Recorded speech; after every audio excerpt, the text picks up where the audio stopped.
Welcome to the Business Vitality Podcast. My name is Catherine Cantey. I am the host and an executive coach.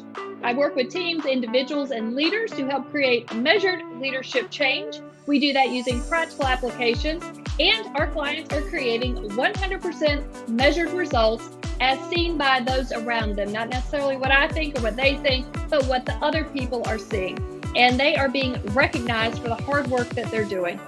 If you're interested in learning more about some of the work that we're doing, you can learn more at catherinecantey.com. I would love for you to subscribe to this show, to Business Vitality. This is my way to continue to pay it forward and share business best practices.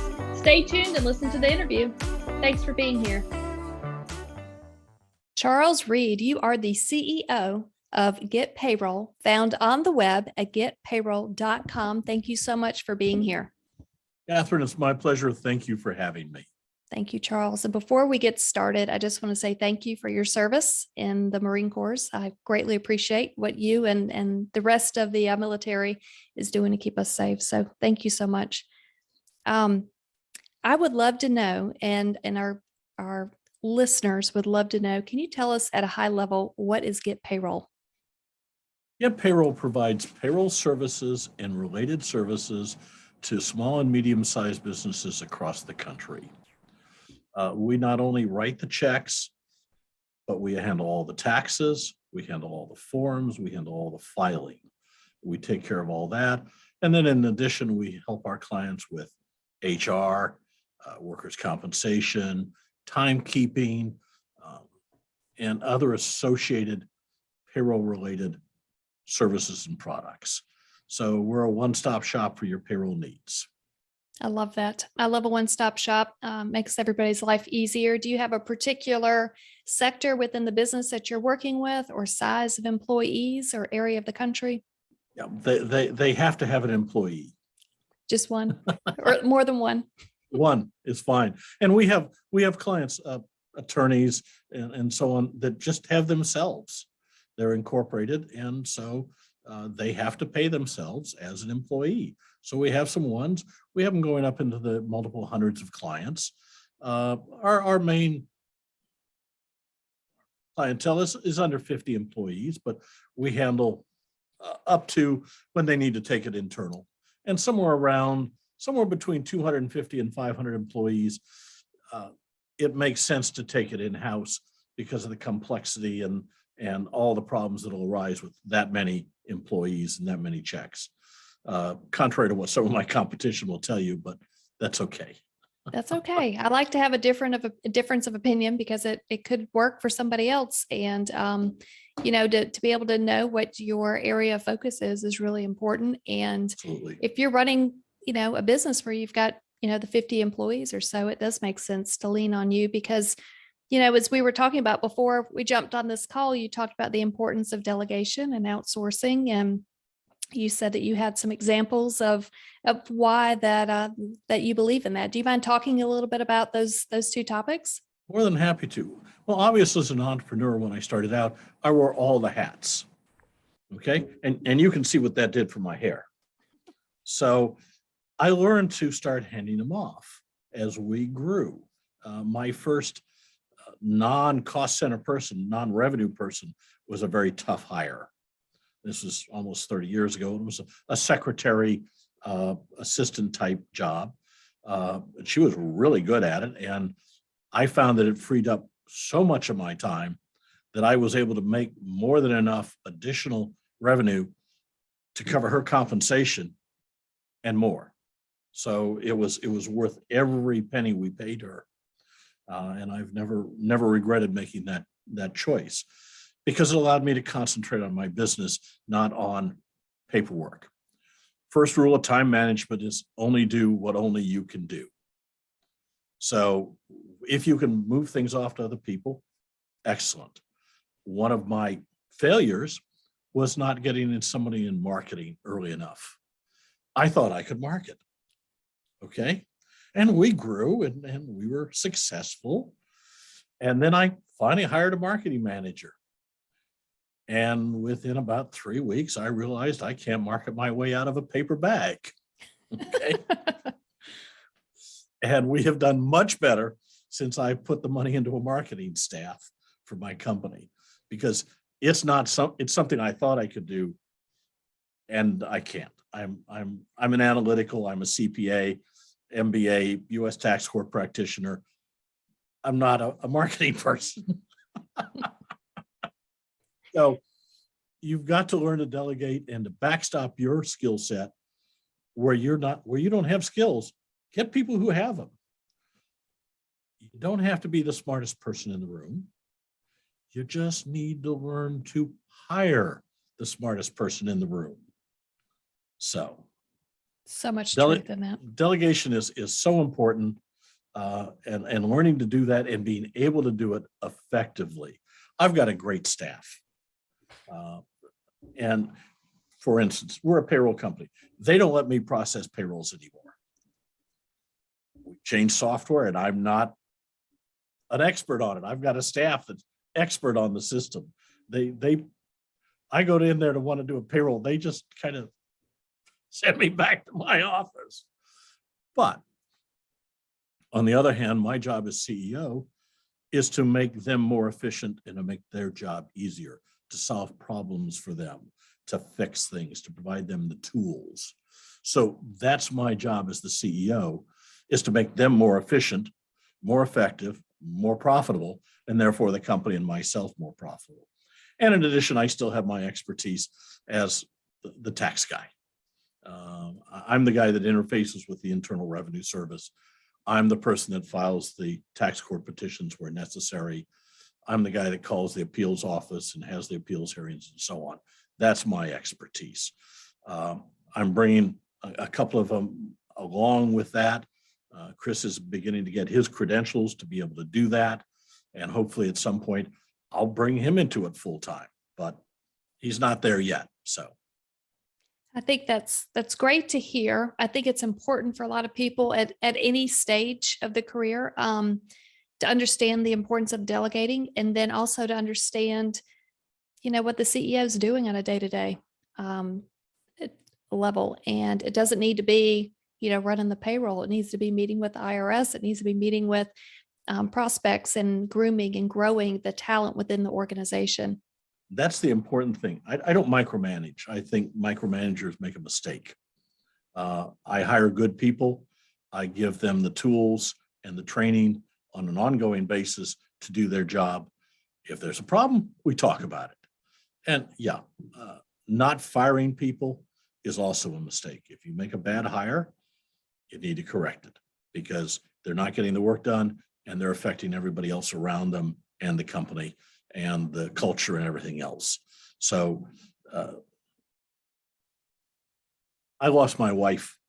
Ruth and I started the business 31 years ago, and she passed away 7 years ago. And she'd been ill before that. She was my people person.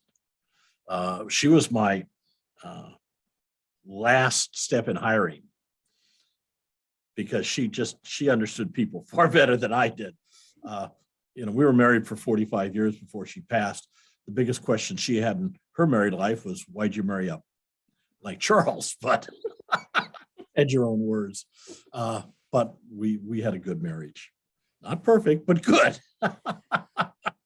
Any man who claims he has a perfect marriage also lies about other things. Okay. So she was my go-to, and the only time I overrode her and hired somebody that she didn't want me to hire, I regretted quickly and had to terminate them because she was good at it. Now, everybody who gets hired here goes through a process, and everybody in the company interviews them, and everybody has a veto. And I use that instead of her. Because if they're not going to fit the culture, I don't want them. Yeah. I'm sorry to hear about your loss. And it does sound like you have a lot of wonderful stories. 45 years. I can only imagine half of the hilarious stories that come out of a marriage. When we started, we've been married about 20 years when we started in business. And we had to reset the parameters because I was the expert at work, and at home, so at work, I told her what to do. Well, that doesn't translate to the house. You're a smart man. know, men who say he master an own house also lie about other things. So we had to settle those relationships. And then she had one real bad habit. We'd get home, have dinner, get ready for bed, get into bed. And she'd have one more problem she needed to get off her chest about work. 11 o'clock at night, sitting in that big king size bed, she'd tell me about it and she'd roll over and go to sleep. And I'd be sitting there worrying about it till 2 or 3 in the morning, unable to sleep. So we finally came to a hard, fast rule that after dinner, no more business. Now, sometimes that meant a very late dinner, but we held to that, and that made married life a lot simpler once we agreed to that. So I feel like I've gotten at least a dozen tips off of a 3-minute conversation with you, Charles. Whether it is business or personal or both, I think you're giving just nothing but golden nuggets of knowledge. So thank you very much. That's the experience learned the hard way. With a little bit of humility, it sounds like. Humility.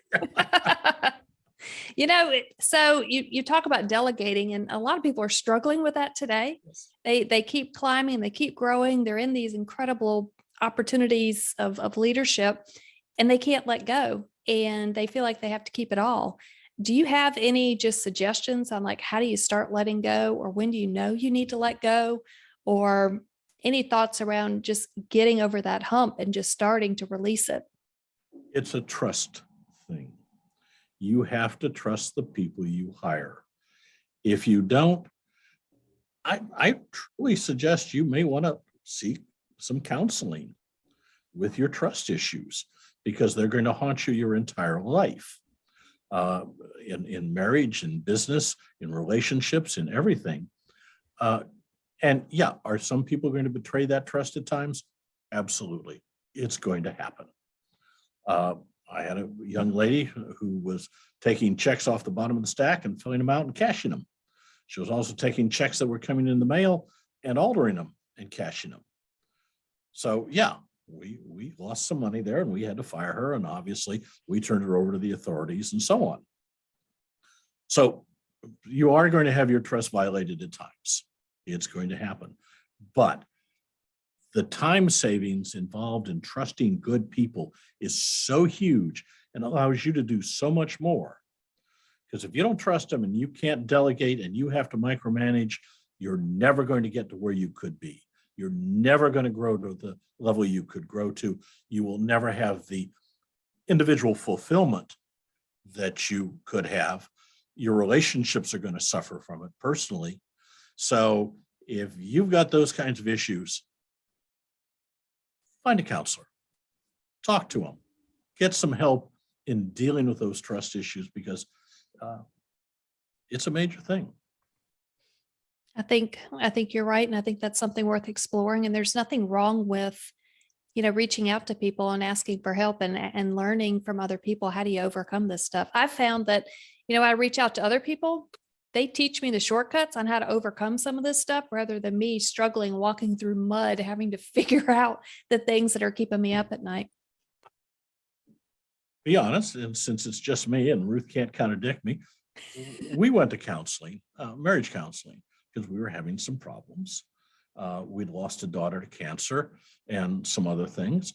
And our counselor was able to give us some tips on communicating, which made our life and our marriage much better. So, yeah. And you don't know what you don't know. Yeah. If you don't know how to overcome these things, you'll never overcome them because you don't know how to.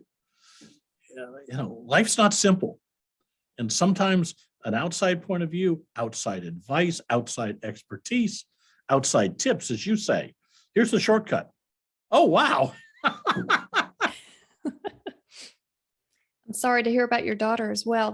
That's I again cannot imagine what that kind of loss would be like. And as we talk, it's we talk about business, but within business, and I think what's beginning to pop up more and more, especially after COVID, is we're beginning to see this blend of work and life, and it's just all meshing together. And I was speaking with a leader earlier this week, and they said there is no balance, but we got to find harmony between stuff at home and stuff at work. Because you may have the good weeks and you may have the bad weeks, and it all comes together, and that impacts your culture at the office, that impacts your home life and everything between. And I think now more than ever, people are beginning to talk about the harmony that we're trying to create between work and home. And I know for myself, I worked so hard to keep these worlds separate, and now they're coming together, and it feels like a third person's coming out of merging a work Catherine and a home Catherine, and now I'm blending it together. So have you always blended these worlds together, or have you kept them apart, or what tell me a little bit about, I guess, that for you? No, I kept them separate at first, but once we went into business, I got asked at a conference here a couple of years ago, entrepreneurial conference, and I was part of the panel up front, and somebody said, well, what about work-life balance? And I cracked up. I just started laughing. For a new entrepreneur, there is no such thing as work-life balance. It's work, okay? Hopefully sometime after 5, 7, 10, 12, 15 years, you'll be able to get some personal life back. And if you're married, you have to have a spouse that understands that you're going to be working 70, 80, 90, 100 hours a week. And if they can't work with that, you're going to have problems. So harmony, I think, is a wonderful term. And since Ruth and I worked together, it worked out. But if you're not working with your spouse and you're an entrepreneur, and in this day and age, we're kind of all entrepreneurs anymore. So you've got to have a spouse that understands and can work with you. And if you don't, get some counseling. I love it. But no, I was a Marine when I married Ruth, and yeah, she was a military wife, but she didn't go to combat, and all the rest of it. So the life was pretty much separate. And then I started working for places like TI after school, after my graduate school, and so it was work. And then I come home and we do things. But once we got into business together, it was pretty well blended. And marrying Ruth was the best decision I ever made in my life, bar none. And she was always wanted to be part of my life and was always very supportive and helped and encouraged. And it was wonderful. That's Not awesome. perfect, but wonderful. We had our fights, we had our arguments. And I one more tip, what I found is somewhere between 20 and 25 years of marriage, things really began to smooth out because we'd had all the arguments and we knew who was going to win. And we learned each other's strengths and each other's weaknesses. She knew when I said to her at the Home Depot, that was not going to fit in that niche of the house, that piece of furniture, it wasn't going to fit. My spatial awareness was that good. Okay. We took 2 pieces of the house to try it before she finally agreed that I knew what I was talking about. So all those things work, and it's marriage is a wonderful thing. So I truly believe in it. That's awesome. Thank you for sharing. I really appreciate it. I was looking on online, and I saw that you're only one of 86 people in the last 16 years to pass the U.S. Tax Court non-attorney practitioner's exam. This is phenomenal. Can you talk about this and Sure. why is it so difficult, and tell me about the significance of it? This is unbelievable. Well, when the tax court was formed back in the 50s after the Bureau of Adjustments, Michigan Representative Dingell insisted that non-attorneys be able to practice in the court because they've been able to practice in the Board of Adjustments. So that was codified in the law. You have to go to DC once every 2 years. They give an exam, and you have to understand legal ethics, court procedure, tax, and evidence. And it's a 4-hour test, and you have to pass it to get your non-attorneys practitioner's license. Most people don't pass it. I pass it on, as I did my CPA exam, I passed it on my first sitting. What it allows me to do is when my clients encounter a problem that I can't resolve with exam or appeals, I can, for a $60 fee, file a petition for them in U.S. tax court as a tax court practitioner, even though I'm not an attorney. I have a bar card from the U.S. tax court. So I can represent and be a counselor, technical term, for my clients in U.S. tax court. And U.S. tax court, when you file a petition, stops all collection efforts, period. And it goes to docketed appeals where you get very sophisticated IRS personnel, district counsel, and the people that work with them that understand the law better than the typical exam or appeals officer. And you can negotiate with them. 95% of all U.S. tax cases are settled pre-court. So this gives us, as a firm, another tool that most of our competitors don't have. They can't do this. If they get to that point and you need to file in U.S. tax court, they tell you to call Joe over here, who's a tax attorney, who's going to want a $5,000 retainer. Okay. We just include it as part of our services if it becomes necessary. We do charge the $60 for the petition because it's money out of pocket, but that's just part of the service. We're compliance experts. Mhm. We are, hopefully you'll never need that portion of our services, but the IRS makes millions of mistakes every year. In fiscal 19, they issued $13 billion in employment tax penalties. Wow. 60% of them got abated by people like me. And of the 40% that weren't, I wonder how many should have been. Yeah. But people pay them because they don't know how to fight them or the cost of fighting them. They call their attorney and he says, yeah, I got a tax attorney for you, but it's a $5,000 retainer. Well, it's only $1,500 in taxes. Yeah. It's not worth it. It's not worth it. Instead of having somebody who can say, yeah, we'll file a petition.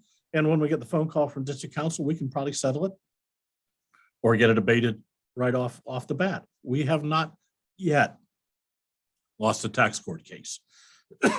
I'm sure it'll happen. Okay. Don't misunderstand me. But at the moment, our win rate's 100%, which I love. I love a good win rate. That's impressive. Congratulations. Thank you.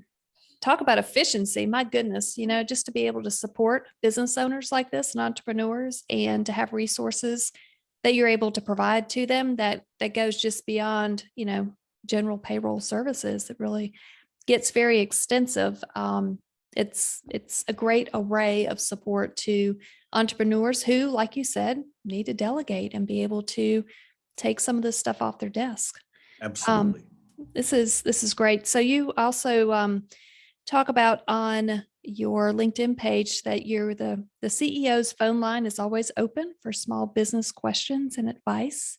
And are you getting phone calls on this and people are just calling for advice and support and services that you have to offer? It's some of that. And I love to talk to people. And I'm a problem solver by nature. So if I can solve a problem for somebody on the phone and just say off the cuff, do this, this, and this, I'm happy to do it at no cost.